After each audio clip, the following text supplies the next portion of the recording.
Often we get asked how paint gets made here at Sovereign Hobbies HQ, although I suspect that's backwards up there on the wall because I'm using the face your camera thing. Oh well, you have to use your imagination. We are not a large factory, likes of Vallejo and stuff like that, but those of you who are already customers of ours know that we do pride ourselves on quality. We do like to get things right, but we thought we'd show you how we make paint in bulk, but in a small scale. We don't make less than 1 litre. We go up to 5 litres sometimes, but usually we do 2.5.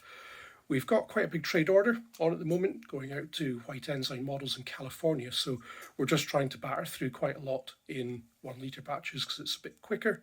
It's probably not quicker in the long run, but gets us there.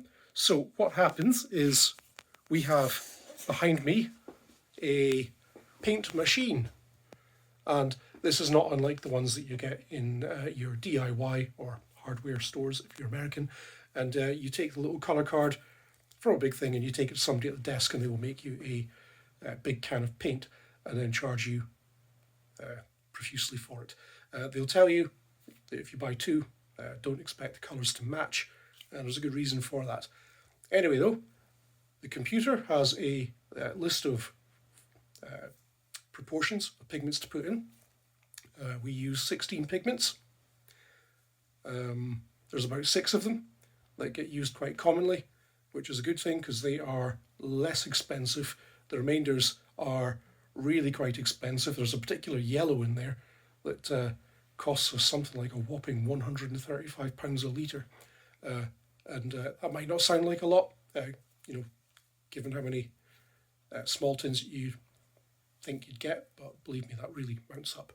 So we formulate the paints to try and use the more economical pigments, which work absolutely fine. It's not like a lower quality, it's just the particular colour they are is cheaper to make to a consistent quality. So here's what happens.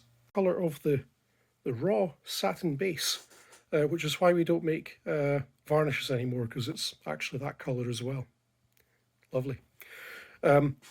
This will get filled up near enough to the brim later, but we always like to start the colour match with quite a bit less in it. There is a kind of magic number for this paint.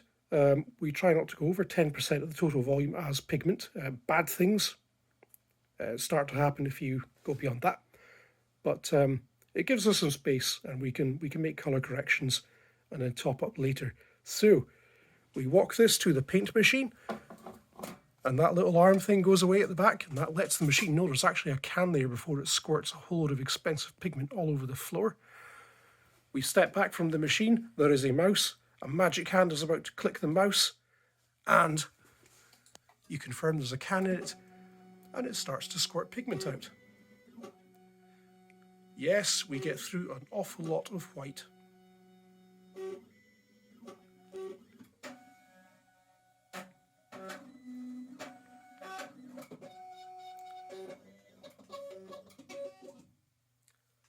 And there we go. And when I withdraw that, it's going to look like it's made absolutely no difference whatsoever. Now, we're going to have a little bit of a cut. We do have a big shaker. It's very, very noisy, so I'm going to do it by hand. Things we do for social media.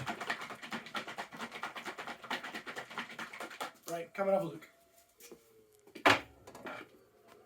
ACLW-12, World War II, Luftwaffe, RLM-02, Grau.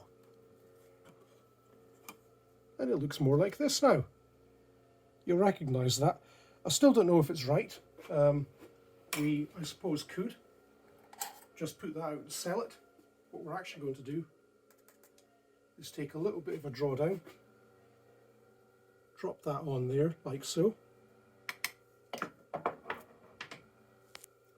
and we take our trusty calibrated drawdown stick and we pull it down here, and that gives us a steady 100 microns.